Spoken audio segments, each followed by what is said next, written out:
Assalamualaikum warahmatullahi wabarakatuh. Baiklah, di sini kami dari kelompok B, kelas A Mikrobiologi Pengolahan, akan mempresentasikan hasil diskusi kami tentang R&D produk abon kepiting.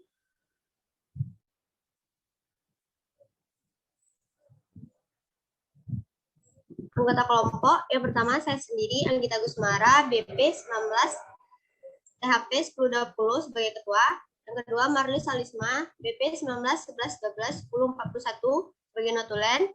Ketiga, Konita Aisyah, BP 19, 11, 12, 2033 sebagai notulen.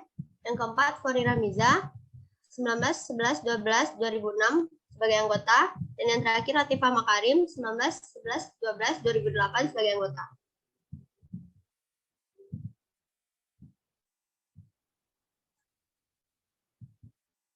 Abon kepiting. Abon merupakan salah satu jenis makanan awetan berasal dari daging sapi, kerbau, ikan laut yang disuir-suir dengan berbentuk serabut atau dipisahkan dari seratnya. Kemudian ditambahkan dengan bumbu-bumbu, selanjutnya digoreng. Definisi abon menurut SNI 01-3707-1995 adalah suatu jenis makanan kering berbentuk khas, dibuat dari daging, direbus, disuir-suir, dibumbui, digoreng, dan dipres. Bahan pembuatan abon terdiri atas bahan baku dan bahan tambahan. Bahan baku merupakan bahan pokok untuk abon, sedangkan bahan tambahan atau bahan penolong berfungsi menambah cita rasa produk, mengawetkan, dan memperbaiki kenampakan produk. Abon kepiting merupakan diversifikasi produk olahan kepiting yang merupakan modifikasi abon daging sapi dan daging ayam. Dalam proses pengolahan kepiting diperlukan bahan baku yang berkualitas prima. Oleh karena itu, industri pengolahan kepiting banyak didirikan di daerah sentral penghasil atau pembudidayaan kepiting.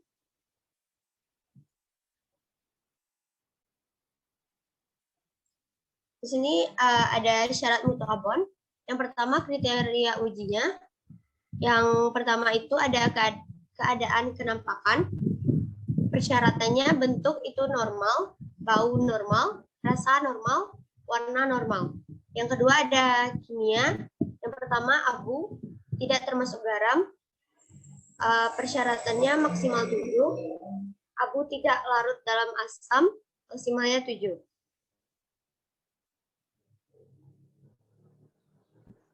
Lanjut ada kriteria ujinya lemak. Persyaratannya maksimal 0,1.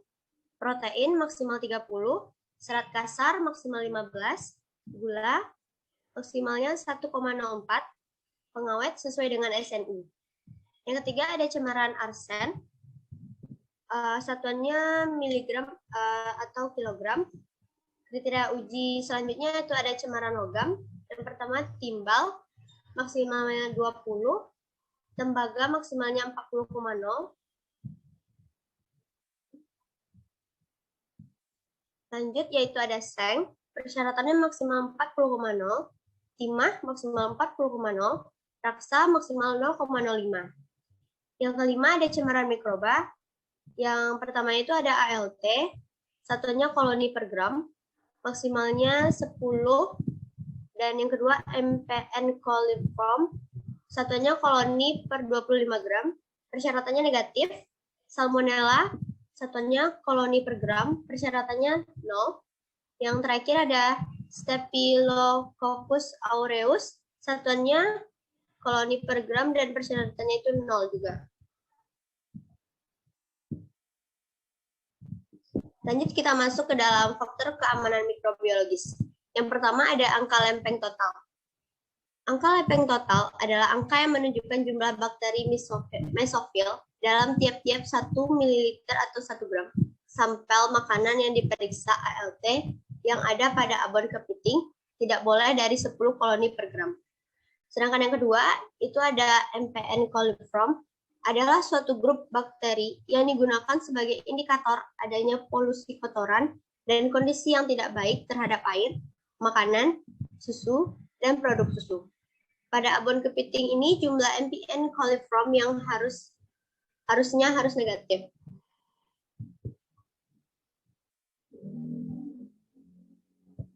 Yang ketiga ada Salmonella, merupakan bakteri gram negatif yang berbentuk batang, bukan berbentuk spora yang terdiri dari sekitar 2.500 serotipe yang kesemuanya diketahui bersifat patogen baik pada manusia atau hewan. Aerob atau fakultatif anaerob. Biasanya pada makanan yang berbentuk abon, jumlah atau kadar salmonellanya harus 0.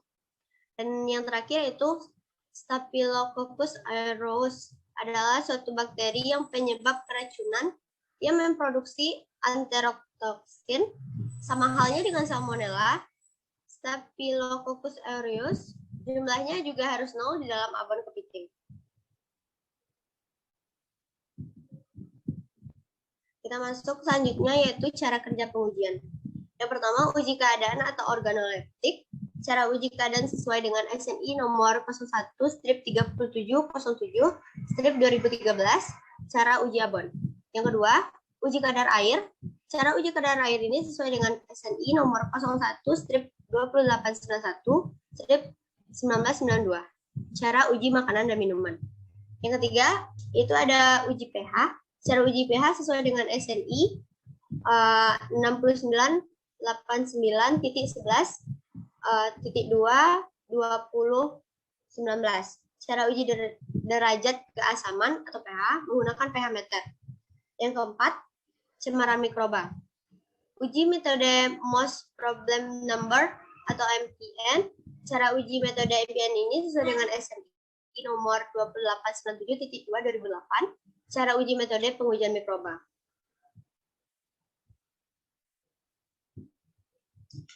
Yang kelima, metode total plate count atau TPC. Cara uji metode ini sesuai dengan SNI nomor 01-2729.1/2006. Cara uji persyaratan mutu dan keamanan pangan produk perikanan. Yang keenam ada uji yeast dan mold. Cara uji yeast dan mold sesuai dengan SNI nomor 7388/2009. Cara uji batas maksimum cemaran mikroba dan pangan. Dan yang ketujuh ada pengamatan mikroskopis.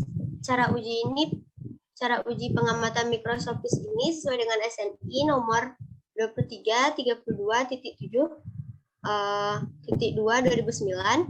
Cara uji mikrobiologi bagian 7.